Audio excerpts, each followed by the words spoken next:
When you've come to the point where you are just skipping eyeshadow altogether while doing your makeup, just because you're kind of over the eyeshadows, it's time to do another No Pan Left Behind update. Hi guys, and welcome back to my channel. My name is Osu, and in today's video I'm going to do another update of my No Pan Left Behind. Not too long ago I did another update, but I'm a little bit tired of these eyeshadows now.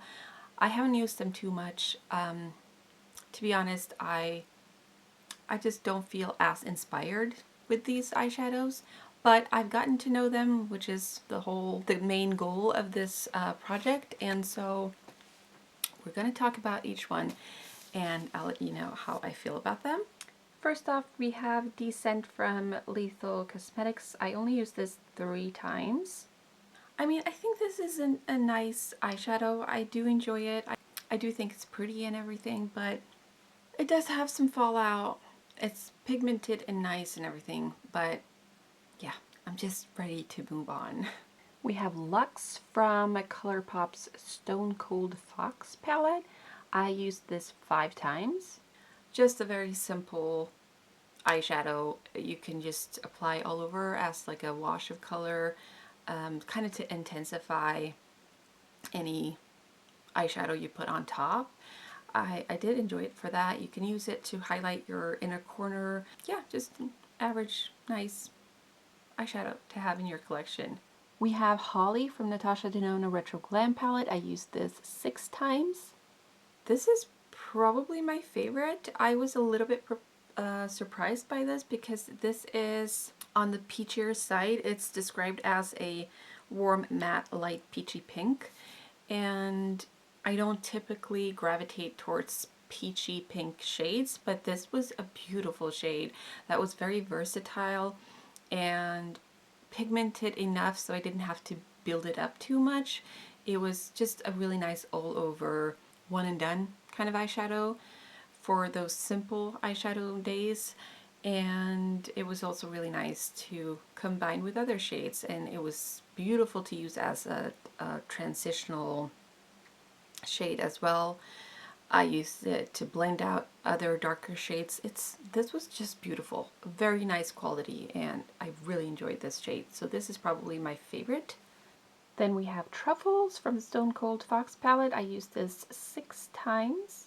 Maybe my least favorite shade, just because I'm so over matte eyeshadows having these sparkles that the only thing they do is they fall on your under eyes. They don't stay on the lid. That would have been great because that would be like a nice effect, but on me at least they don't. I've tried using a flat brush, I've tried using my finger, blending brush, whatever brush I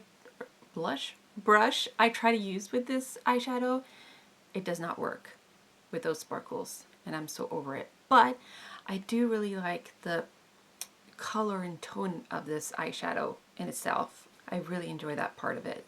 We have Maxi from the Retro Glam palette. This guy I used 4 times. Yeah, and again, this is one of those shades that has that creamier consistency. It just does not work with a brush. You have to use your fingers, and it looks nice when you use your fingers. Yeah, I don't love those. I don't love that formula on an eyeshadow. I just don't, for the most part. But it's fine. I'm still going to use this eyeshadow. I just have to be aware of the fact that I can only apply it with my fingers. Lastly, I have Magnetic Moon from the Stone Cold Fox palette. I only used this 2 I'm just not into straight up silvers. That's just not my cup of tea. But I did try a makeup look. I'm not sure if I took a picture of it or not.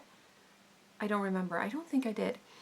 Where let me think, I just applied that Luxe shade all over my lid, and then I just warmed up or deepened up the look with Maxi in the outer V, and then I went in with this shade and just like kind of tapped it on just slightly on the lid so it wasn't so pigmented, and that was beautiful. A beautiful way to use this in a more careful and discreet way, I guess.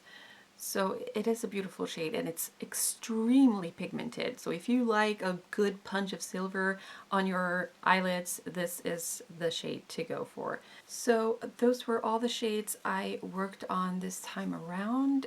I only have 11 shades left in my collection that I haven't really tried out too much yet. So instead of using the Pretty Random app to randomly pick shades for the next 2 rounds, I've decided to divide those a little bit more intentionally and put 5 eyeshadows to work on next and then 6 the last time around before I can start playing more around with my entire eyeshadow collection. So I'm kind of very much ready for that now. I'm just so ready to be done with this No Pan Left Behind project. But it's been fun.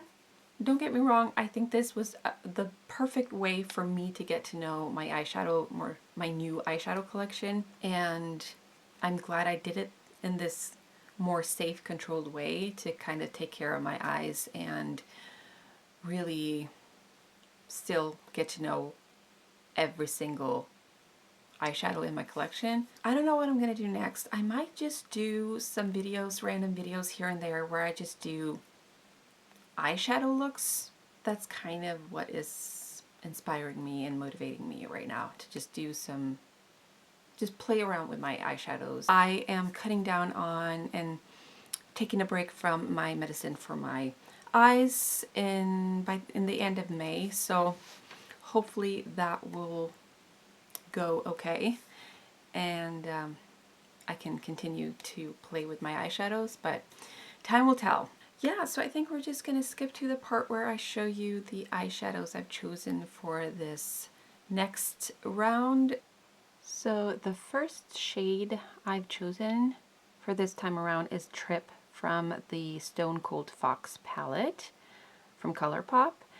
And this is a matte warm light beige. From the same palette we have Caving In, which is a frosty warm light brown. Lastly, from the same palette we have For Granite or Granite, which is a warm matte medium pinky brown with some pink flecks. Then from Lethal we have Wisteria? I don't know what that means, but this is a matte medium cool lavender. Then I have a limited edition single eyeshadow from Kiko, which I've already tried 3 times. This is the Lumiverse Water Eyeshadow in number 1 Champagne Eclipse. And this is a metallic cool champagne with some pink undertones. And then lastly, I just want to again mention the Ilia cream eyeshadow I have in Jubilee that I've had in for a little while now, and I've used this 7 times in total. This is a beautiful peachy gold shade. So I started out using Trip as a kind of all over shade, focusing on the crease. With the first layer it didn't give too much of a punch. Kind of the same with the Caving In shade.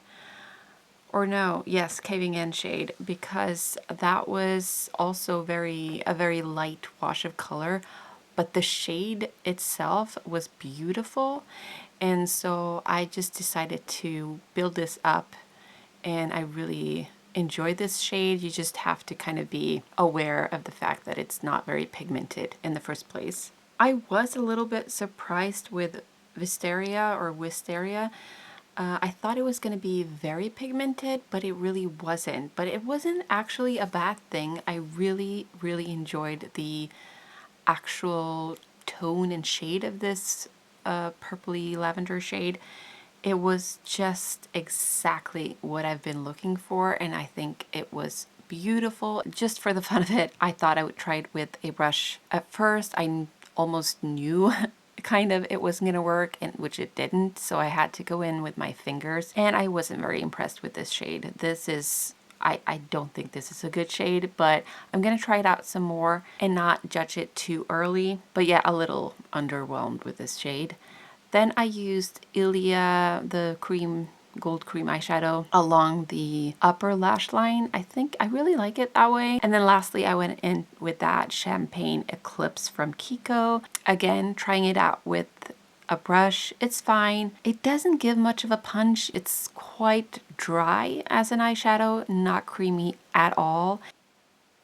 All right, it's a few hours later. I had to quit filming for a little bit, but this is the finished look. I used the Charlotte Tilbury Matte Beauty Blush one in Pillow Talk as my cream blush, and I topped it with a powder blush from a number 7 in the shade Damson Mist. I used this Isadora Glossy Lip Treat in Vintage Rose on my lips, and yes, that is the final look. I really like this. I know that I have done many lavender themed eyeshadow looks lately, and I know that seems a little bit boring, but for me it's one of my favorite eyeshadow looks and or colors to put on my eyes, so I just really enjoy it. And this shade in particular, the Wisteria, is a new favorite. I really like it. So yeah, that is it for my video. I hope you enjoyed. Thank you so much for watching. I hope to see you again next time, and have a great day. Bye!